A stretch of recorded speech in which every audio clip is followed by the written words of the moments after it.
1596ની સાલમાં યુરોપમાં જન્મેલ એક ફિલોસોફર ડેકાર્ટ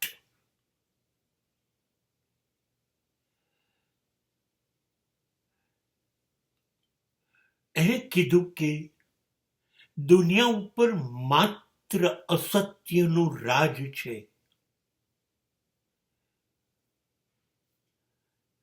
સત્ય બોલવા નહીં દે કોઈ, તો સત્ય ઉપર આધારિત જીવન તું જીવવા જ નહીં દે.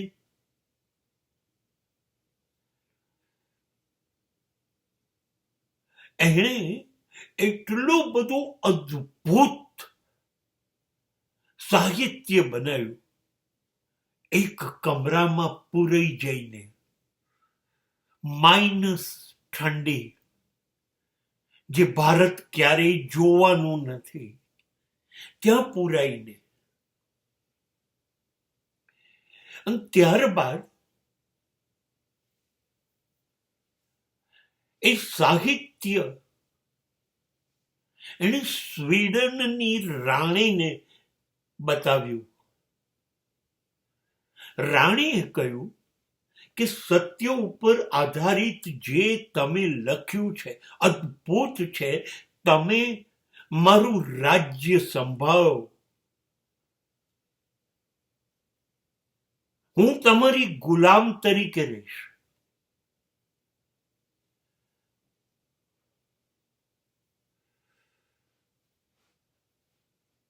અને ડેકાર્ટને લાગ્યું આ અસત્ય છે. ત્યાં રહ્યો ત્યારે જ ખબર પડી કે ગેલિલિયો નામના માણસે એવું કહ્યું કે સૂર્ય પૃથ્વીની ગોળ નથી ફરતો, પૃથ્વી સૂર્યની ગોળ ફરે છે. બસ એ ગુનેગાર થઈ ગયો, એને જેલમાં પૂરી દીધો. પણ થોડો સ્વાર્થી સમજી ગયો સત્ય બોલવાથી જીવવા નહીં દે, અસત્ય બોલીશ તો જ બચીશ. અને એણે અસત્ય કહ્યું કે હા તમે જે કહો છો એ સાચું છે, અને એને માફ કર્યો. સોક્રેટિસ સત્ય કહ્યું, ઝેર આપી દીધું, માફી ના માંગી. જીસસે સત્ય કહ્યું, માફી ના માંગી, ફાંસી મળી. આ ડેકાર્ટ નક્કી કર્યું હું માફી નહીં માંગુ, મને ગેલિલિયોની જેમ જેલ નથી જોઈતી, સોક્રેટિસની જેમ ઝેર નથી પીવું. ઘેર ગયો,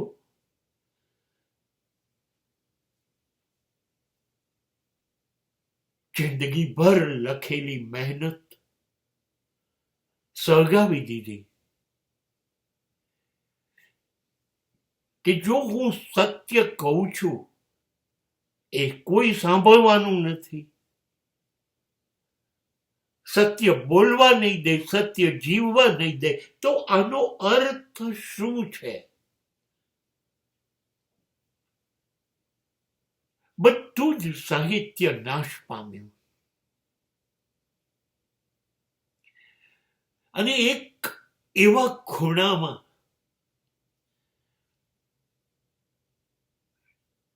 જ્યાં 6 મહિના સૂર્ય નીકળતો જ નથી, અંધારામાં, અને બરફ બરફ બરફ, ત્યાં જતો રહ્યો. સાહિત્ય ફાડી નાખ્યું, રાજ્યની સત્તા નથી જોઈતી. એ જગ્યા ઉપર અસત્યમાં જીવાડો તો નથી જીવવું, સત્ય સાથે મરવું છે કરીને એકલો 20 વર્ષ સત્ય માટે ત્યાં જ રહ્યો. પછી લાગ્યું કે આ મારી જીદ પોષી શકશે નહીં. આ શરીર ખતમ થઈ ગયું છે, પાછો આવે છે. ડોક્ટરોને હવાલે કરે છે.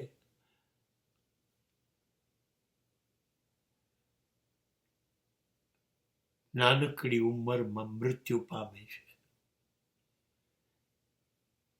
અને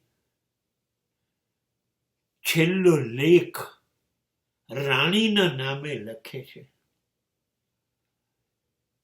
આ વિશ્વમાં સત્ય બોલવું